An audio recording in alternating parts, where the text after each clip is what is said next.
ASMR sur un tank de qualité. Franchement, c'est les mêmes. C'est les mêmes. Voici le tank en question. Vous avez cru quoi? Vous avez cru que Tom ASMR ne peut pas faire d'ASMR sur un tank? Évidemment, marque-moi en commentaire si il y a d'autres challenges que tu aimerais que l'on fasse. Sur ce, n'hésite pas à liker, à t'abonner. Et on est parti pour l'ASMR sur un tank. C'est parti.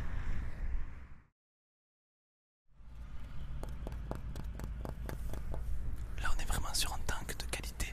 Un tank en pierre, en fer. Donc là, on est sur un modèle EX J6 4.2. Non, je déconne, je sais foutre rien. Remarquez-moi en commentaire.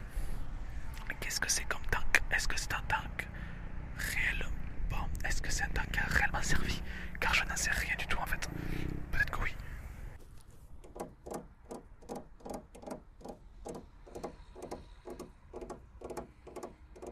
On sent que c'est blindé. Là on a du blindage. De l'ASMR tapping blindé. Et ça, c'est de la qualité. Regarde-moi ça aussi, un pneu. Ça, c'est pas un pneu de rigolo. C'est vraiment un pneu de qualité. Un pneu de qualité, le pneu.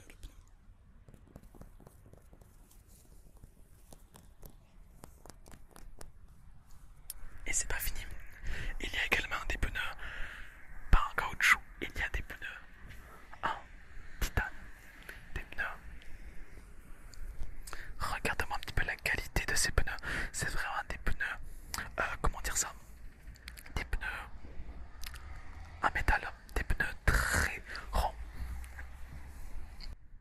À noter une chose très importante. Le petit phare de qualité. Le petit phare de qualité, alors c'est un phare qui sert à éclairer les ennemis. Parce qu'il faut savoir qu'un tank, c'est quelque chose qui sert à détruire les ennemis. Là, qu'on se le dise, ce petit projecteur va venir éblouir les ennemis. Ce qui fait que les ennemis qui arrivent comme ça, ils sont éblouis par le feu, la lumière du tank. Et du coup, ils sont immobilisés. Donc ça, c'est vraiment une intelligence poussée à l'époque de la guerre. Donc ça, c'est un char qui a servi à la guerre, certainement. Mais je n'en sais pas plus, on n'a pas trop d'histoire sur ce char. Mais en tout cas, c'est un char de qualité.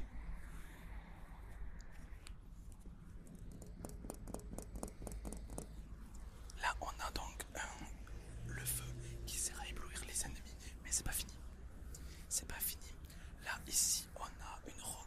Là, c'est tout simplement le petit bip bip quand le char recule. Car évidemment, il faut prévenir les alliés que le char recule pour éviter de se faire écraser. Car comme tu peux le voir, il n'y a pas de rétroviseur dans ce char. Le savez-vous, à l'époque de la guerre, ils remettaient leur essence ici. Donc c'est un petit peu le réservoir. Nous on met du samplon 95.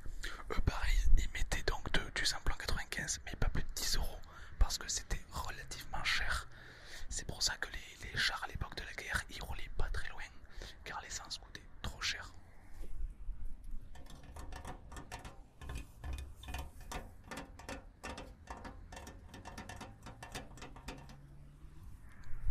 On retrouve toujours le même type de pneus.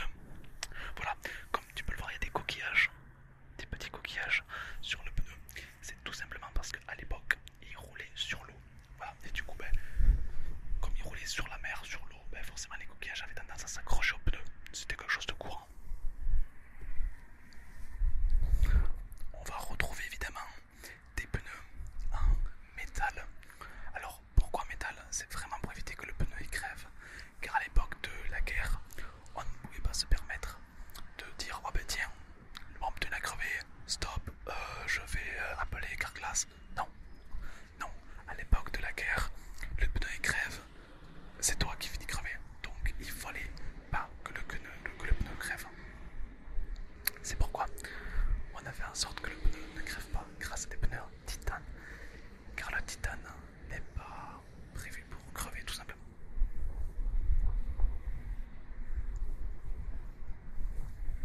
Et évidemment, on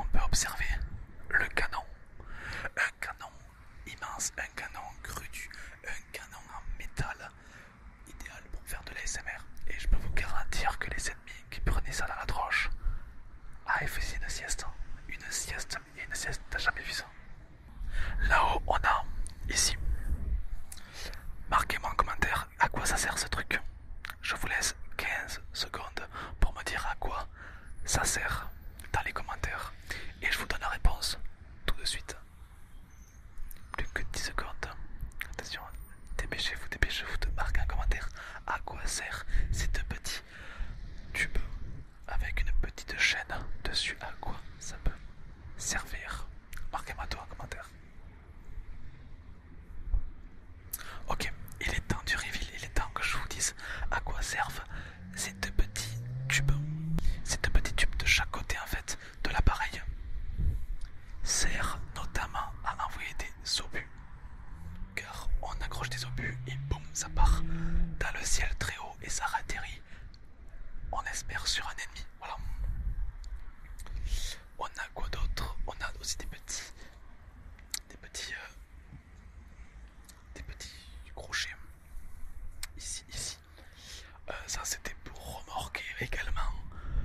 Ah non, j'ai n'importe quoi. Non, les petits crochets que vous voyez ici. Ici. Il y en a un autre en face. Et il y a également un autre crochet ici. À quoi ça sert? Tout simplement, à l'époque, quand le char était en panne, ou alors il devait se déplacer très rapidement, on venait avec des angles accrochés ici. Et il se faisait soulever sa daronne par un hélicoptère, tout simplement. Et d'ailleurs, il y avait même une technique utilisée par l'armée soviétique à l'époque.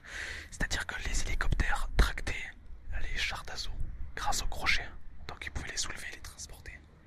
Et ils allaient encore plus loin. C'est-à-dire que lorsque l'hélicoptère était en train de transporter le char lui, il tirait en l'air sur les ennemis au sol. C'était très osé et très intelligent. Car du coup, il y avait un char en l'air qui tirait sur les ennemis. C'était donc le premier char aérien de l'histoire. Voilà, petite anecdote. Ok, là devant, on peut observer le chiffre 13.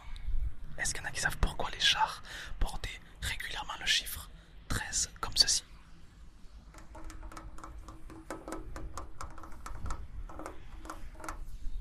Le chiffre 13 est un chiffre qui porte malheur. Et donc c'était pour que les ennemis qui arrivent, qui voient ce char et qui voient le chiffre 13 et disent on est foutu. On est foutu, le chiffre 13, le char est pour deux. On est foutu, tu vois. C'était vraiment pour attaquer le mental de l'ennemi. Pour qu'ils disent à la radio oh, il y a un char qui arrive. Jusque là ça va. Mais en plus il a le chiffre 13, donc il porte malheur. Donc là c'est fini pour eux quoi, c'est le FF15 direct. Voilà. Qu'est-ce qu'on a d'autre? Alors donc ici on a vraiment le canon, un canon très puissant, un canon qui va envoyer des projectiles à plus de 150 km/h sur l'ennemi. Autrement dit que si tu le reçois, il te faut faire un très très bon amorti. D'accord, sinon c'est pas bon. Une légende raconte que seul Zidane est arrivé à amortir un tir d'obus. Voilà, ça c'est la petite anecdote qui n'est pas des moindres. Généralement, à l'intérieur, ils étaient 2, voire 3. C'est-à-dire qu'il y en avait un qui était commandé, un qui checkait les radars, un qui était parfois dessus avec la mitraillette, et un qui était au canon, qui servait évidemment à tirer. Voilà. Alors là, le char, il est représenté 3. Mais il faut savoir que le canon tournait à 200 à 360 degrés. Donc pour avoir une visu sur tout ça. A noter les pneus Michelin, premier sponsor des chars de combat. Donc c'est du costaud, c'est du costaud. Voilà. Ici on va retrouver également une deuxième pompe à essence qui va venir servir à vraiment approvisionner le char en essence, car c'est un petit peu ça qu'on recherche chez un char. On veut qu'il soit approvisionné. Alors, marquez-moi en commentaire si parmi vous il y en a qui s'y connaissent. Il y a écrit Colbuzero. Colbuzero. Je ne sais pas du tout ce que ça veut dire, donc dites-moi en commentaire, est-ce qu'il y a des significations ou pas? Évidemment, on ne va pas monter sur le char. Pourquoi? Parce que c'est quand même un engin historique qui a appartenu donc à la France, qui a peut-être combattu. En tout cas, c'est un symbole fort et donc on ne va pas monter dessus pour éviter de le dégrader, car on est là pour respecter ce qui appartient au passé, tout simplement. C'est important.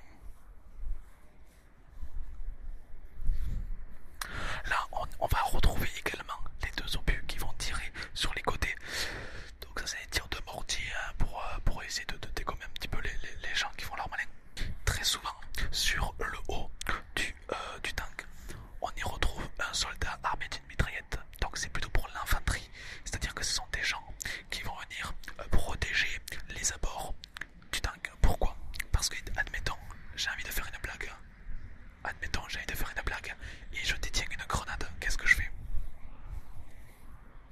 Je viens ici. Au corps à corps, donc au corps à corps, le tank ne peut pas tirer, sinon il se fait, comme qui dirait, péter la gueule. J'arrive avec ma grenade, je la mets dans le canon. Et qu'est-ce qui se passe si je mets une grenade dans le canon? Ça fait des chocs à pic, exactement. Donc le soldat